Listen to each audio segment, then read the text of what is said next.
عورت کی خوبی، عورت کا حسن اور اللہ کی نگاہ میں عورت کا مقام کب ہے؟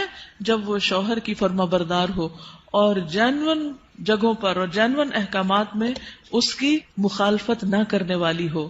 نبی صلی اللہ علیہ وسلم نے فرمایا، بہترین بیوی وہ ہے جس کی طرف تم دیکھو تو وہ تمہیں خوش کر دے، جب تم اسے کسی بات کا حکم دو تو بجا لائے، اور تمہاری عدم موجودگی میں تمہارے مال اور اپنی ذات کی حفاظت کرے۔ تو ہمیں ایسی بہترین عورت بن کے دکھانا ہے۔ رسول اللہ صلی اللہ علیہ وسلم نے فرمایا، اللہ تعالیٰ اس عورت کی طرف نظر رحمت سے نہیں دیکھتا جو خاوند کی شکر گزاری نہیں کرتی، حالانکہ وہ اس سے بے نیاز نہیں ہو سکتی، اس کے بغیر رہ بھی نہیں سکتی، لیکن جب وہ ہوتا ہے تو اس سے وہ صرف لڑائی کرتی رہتی اور گلے شکوے کرتی رہتی، کمپلینٹس، ہر چیز میں کمپلینٹس۔ تو شوہر بھی چاہے اس کے پاس کتنی بھی جسمانی طاقت ہے یا مالی طور پر بہت سٹیبل ہے، وہ انسان ہے، وہ ہیومن بینگ ہے، وہ بھولتا بھی ہے، وہ غلطی بھی کرتا ہے، تو ایسی چیزوں کو اگنور کر دینا چاہیے۔ ہمیشہ گنتی کر کے رکھیں کہ اس کے احسانات کتنے ہیں اور اس کی غلطیاں کتنی ہیں، اگر وہ برابر ہوں تو بھی شکر گزار رہیں، اور اگر اس کی نیکیاں یا احسانات زیادہ ہوں اور غلطیاں کم ہوں تو غلطیوں کی بنا پر اس کی ناشکری نہیں کریں۔ تو آپ نے خصوصاً اپنے ہسبینڈس کو تھینک یو بولنا ہے، لکھ لیجئے، اور جو ابھی نہیں بول سکتے وہ آئندہ زندگی کے لیے لکھ لیں، دلوں میں لکھ لیں کہ شوہر کے شکر گزار رہنا ہے۔ اور یہ شکر گزاری آپ کے اپنے اندر اور آپ کے گھر میں اور آپ کے تعلقات میں خوشگواری پیدا کر دے گی۔ آپ دیکھیں گے کہ وہ شاید منتظر ہوں اس بات کے کہ کسی وقت آپ خوش ہو جائیں ان سے، کیونکہ آپ دیکھیں وہ آپ کو خوش کرنے کی کوشش میں لگے رہتے ہیں، اور آپ جب خوش نہیں ہوتی تو بےچارے وہ بھی ناخوش ہو جاتے ہیں۔ تو جب آپ خوش ہوں گے تو آپ کو دیکھ کر وہ دگنے خوش ہو جائیں گے، جب وہ دگنے خوش ہوں گے تو آپ تگنی خوش ہو جائیں گے، اور یوں خوشیوں کا سلسلہ بڑھ جائے گا۔ پھر اسی طرح عورت کے اوپر یہ بھی لازم ہے کہ وہ اس طریقے پر رہے کہ شوہر دیکھے تو خوش ہو جائے، یعنی بیوی کا حال حلیہ، اس کا اٹھنا بیٹھنا، بات کرنے کا انداز، معاملہ کرنے کا انداز، یہ شوہر کے لیے ایک اٹریکشن کا باعث ہو۔ یعنی اگر شوہر کو کسی خاص قسم کا لباس پسند ہے تو ایز لانگ ایز وہ شریعت کی حد کے اندر ہے تو عورت کو وہ پہننا چاہیے۔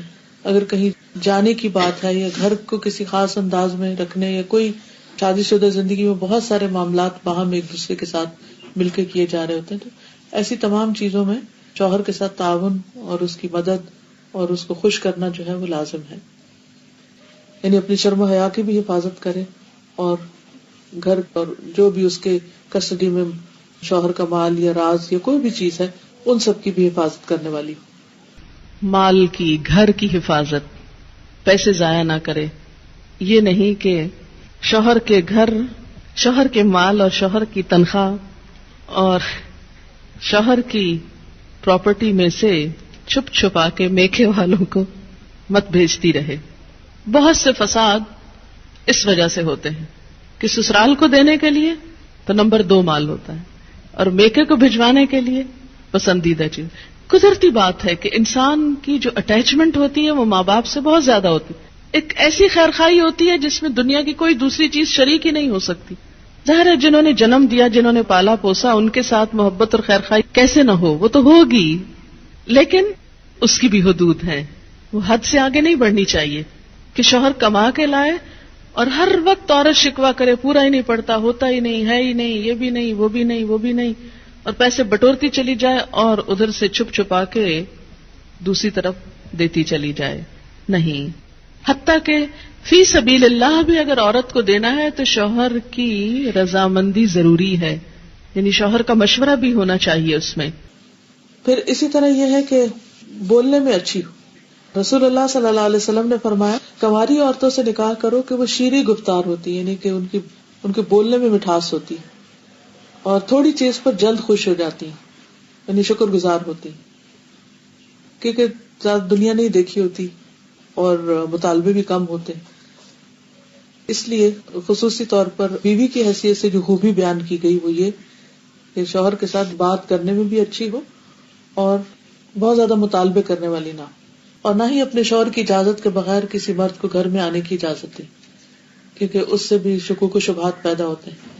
پھر اسی طرح شوہر کے مال میں سے اس کی مرضی کے بغیر تحفہ یا صدقہ نہ کرے، کیونکہ کمانے والا مرد ہے، یا تو عورت کا اپنا ذاتی مال، یعنی اگر پیرنٹ سے ملا ہے یا انہیرٹ کیا ہے یا وہ خود کماتی ہے تو اس میں تو اپنی مرضی سے جو بھی وہ کرنا چاہے، لیکن اگر شوہر کی طرف سے کچھ ملا ہوا ہے تو اس میں اس سے مشورہ کرنا اور اس کی اجازت لینا ضروری ہے، کیونکہ اصل مالک بہرحال شوہر ہے.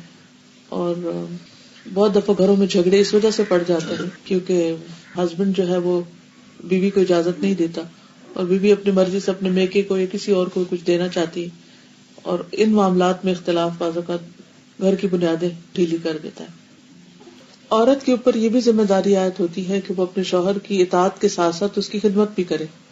جس طرح شوہر گھر سے باہر سب کچھ کمانے کا ذمہ دار ہے، تو اسی طرح عورت گھر میں آرام اور سکون فراہم کرنے کی بھی ذمہ دار ہے. پھر اسی طرح یہ ہے کہ شوہر کی اجازت کے بغیر نامحرموں سے گفتگو سے بھی بچنا چاہیے. حضرت علی بن ابی طالب سے روایت ہے کہ رسول اللہ صلی اللہ علیہ وسلم نے خاوند کی اجازت کے بغیر عورتوں سے ان کے گھروں میں گفتگو سے منع کیا ہے.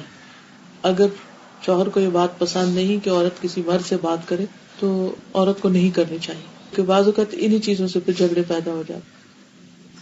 پھر اسی طرح یہ ہے کہ مشکل حالات میں شوہر کا ساتھ دے. پھر اسی طرح بد اخلاقی اور بد زبانی سے دور رہے. اب یہ جو بد زبانی ہے یہ عام طور پر بہت سے کام خراب کرتی ہے. انسان کی زبان ہی ہوتی ہے جو اس کو عزت دیتی ہے، اور زبان ہی ہوتی ہے جو اس کو ذلیل کر دیتی ہے. اگر ایک زبان انسان کنٹرول کر لے تو اللہ تعالیٰ اور بندوں دونوں کے سامنے انسان سرخرو ہو جاتا ہے. تو اس لیے انسان سوچ سمجھ کر بات کرے.